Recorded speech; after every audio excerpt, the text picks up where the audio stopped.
Hello മക്കളെ, അപ്പോൾ രാവിലെ തന്നെ ദേ ഒരു ഫ്രൂട്ട് യോഗട്ട് എടുത്തിട്ടുണ്ട് കേട്ടോ. ചുമ്മാ ഫ്രിഡ്ജ് പോയി തുറന്ന് നോക്കിയ സമയത്ത് ഈ സാധനം ഇരിക്കുന്നത്. അപ്പോൾ പിന്നെ രാവിലെ ഇത് തന്നെ കഴിക്കാമെന്ന് വിചാരിച്ച് ലേറ്റായിട്ട് എണീറ്റത്. അതിന് ശേഷം ദേ ചോറിന് പയറും വാഴയ്ക്കയും കൂടെയുള്ള ഒരു കറിയും, പിന്നെ ബീട്രൂട്ട് തോരനും മീൻ കറിയും, പിന്നെ നമ്മുടെ ബാറ്റ് വറുത്തതും. ഈ ബാറ്റ് വറുത്തത് എനിക്ക് ഭയങ്കര ഇഷ്ടമാണ് കേട്ടോ. അത്ര ഹെൽത്തി അല്ല എങ്കിലും ഇത് എരിശ്ശേരി കേട്ടോ. ഇതിൻ്റെ പേര് എരിശ്ശേരിയാണ്. പയറും വാഴയ്ക്കയും കൂടെ എരിശ്ശേരി.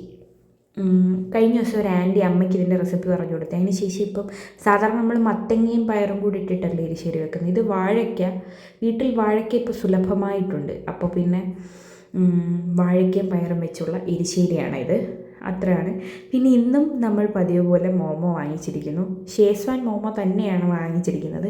ഞാൻ വീണ്ടും വീണ്ടും വിവരിച്ച് കുളവാക്കുന്നില്ല. കായംകുളത്തുള്ള ആരെങ്കിലും ഉണ്ടേ പോയി വാങ്ങിച്ച് കഴിച്ചു നോക്കുക കേട്ടോ.